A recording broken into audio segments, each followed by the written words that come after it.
dan dia kedudukannya di atas sikotun jalilun,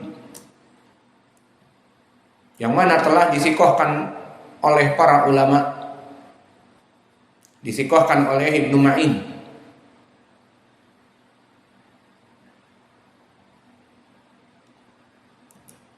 Dan juga yang lainnya. Berkata Muhammad ibn Sa'ad, kana thiqah katsirul hadis.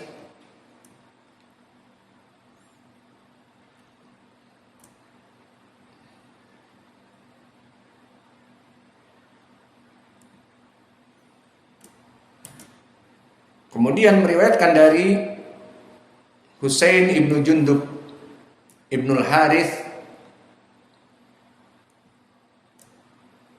Abu Zobian, namanya Husain ibnu Jundub ibnul Harith, dan dia rawi yang siqah dari tabaqah yang kedua. Maka antara mukhadram dengan tabaqah yang kedua sama. Maka di sini dijadikan dengan waw ataf, meriwayatkan dari Zaid ibn Wahab dan Abu Zobian. Maka dua guru di sini. Al-A'mas mempunyai dua guru. Dan beliau Abu Zobian rawi yang siqah, disikohkan oleh Abu Zur'ah dan Yahya ibnu Ma'in dan Imam An-Nasa'i dan yang lainnya. Dan dia sama-sama di tabaqah yang kedua, mukhadram ataupun tabaqah yang kedua sama saja. Dari Jarir ibn Abdullah, maka di sini Jarir ibn Abdullah seorang sahabi al-jalil, al-bajali. Telah terjadi ikhtilaf di kalangan para ulama kapan dia masuk kepada Islam.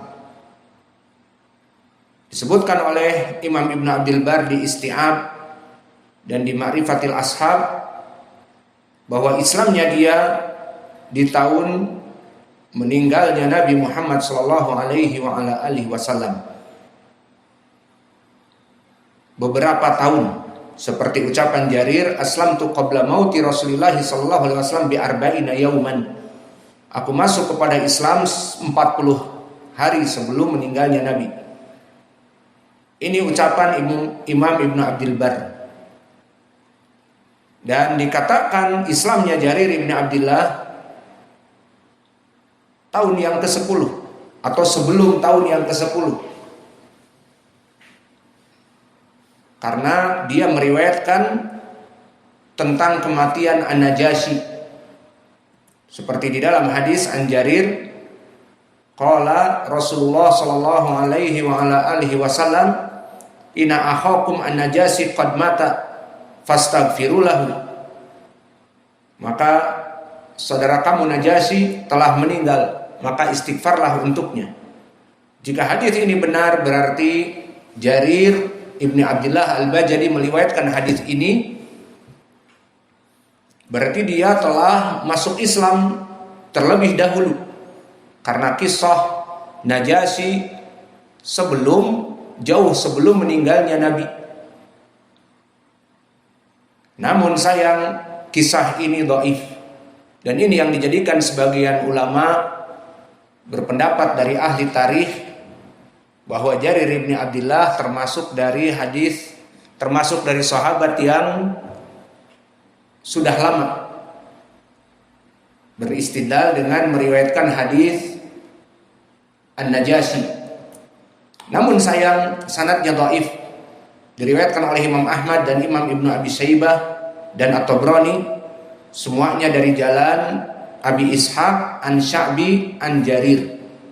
Maka di sini dhaif dikarenakan Abu Ishaq As-Sabi'i mudallis.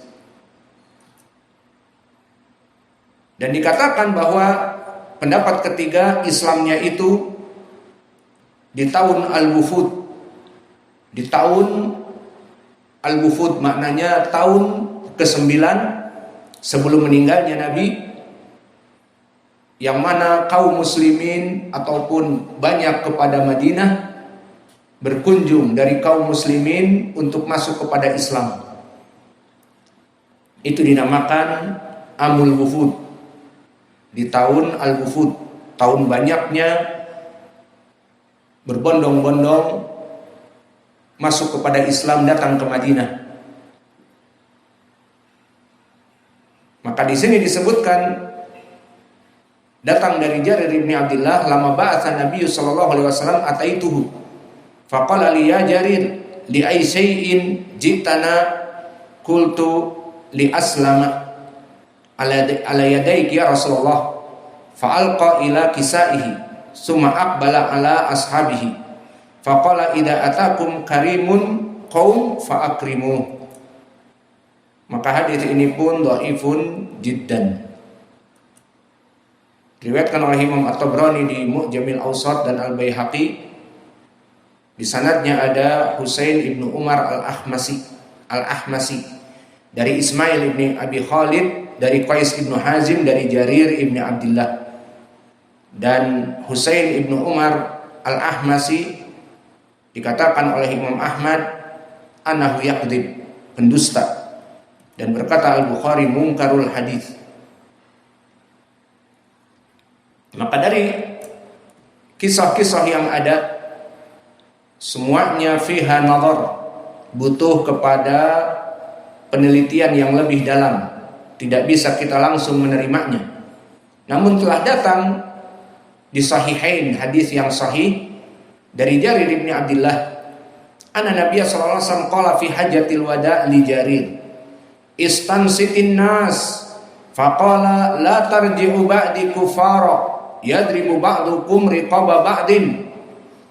Maka ada hadis di saat Hajjatil Wada, Nabi memerintahkan Jarir ibni Abdullah untuk mendiamkan manusia karena Nabi akan berkhutbah. Dan yang demikian itu qabla mautihi bi aktsar min samanina yauman. Maka yang demikian itu adalah Hajjatul Wada sebelum meninggal Nabi sekitar lebih dari 80 hari. Maka di sini paling tidak menjadi pendalilan bagi kita bahwa Jarir ibni Abdullah pada saat itu di Hajjatil Wada sudah menjadi sahabi. Nabi berbicara dengan dia, wahai Jarir ansitin nas, wahai Jarir diamkan manusia karena aku ingin berbicara. Maka inilah dari perkara yang rajih tentang Jarir ibni Abdullah.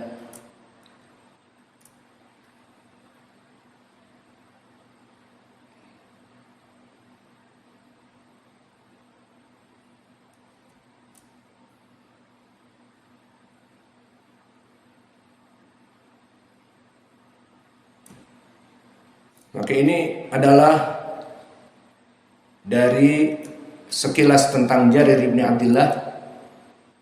Dan meskipun dia dalam keadaan waktu yang pendek bersama Nabi, maka beliau mempunyai keutamaan dari ucapan Nabi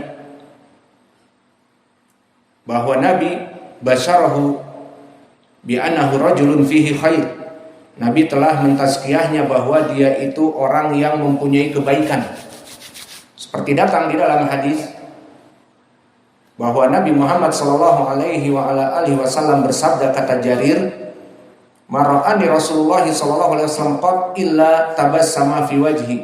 Tidaklah aku berjumpa dengan Nabi kecuali dia tabassama, keeping smile kepadaku.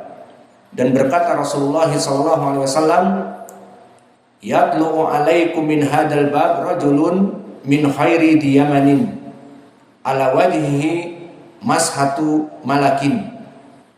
Maka akan datang kepada kalian keluar dari pintu ini seseorang yang mempunyai kebaikan dari orang Yaman, dan pada wajahnya terbayang dari mashatu malakin. Fatala Jarir ibnu Abdullah. Maka yang keluar dari pintu itu ternyata Jarir ibnu Abdullah. Maka hadis ini hadis yang sahih, dikeluarkan oleh Imam Al-Humaidi. Haddatsana Sufyan, haddatsana Ismail ibn Abi Khalid, sami'tu Qaisan yaqul, sami'tu Jarir ibni Abdullah. Maka hadis ini seluruh rijalnya thiqat, isnaduhu sahih. Maka ini menjadi keutamaan bagi Jarir ibni Abdullah. Dan begitu pun disebutkan di dalam Sahih Al-Bukhari dan Muslim dari keutamaan Jarir ibni Abdullah bahwa dia adalah orang yang sangat pemberani.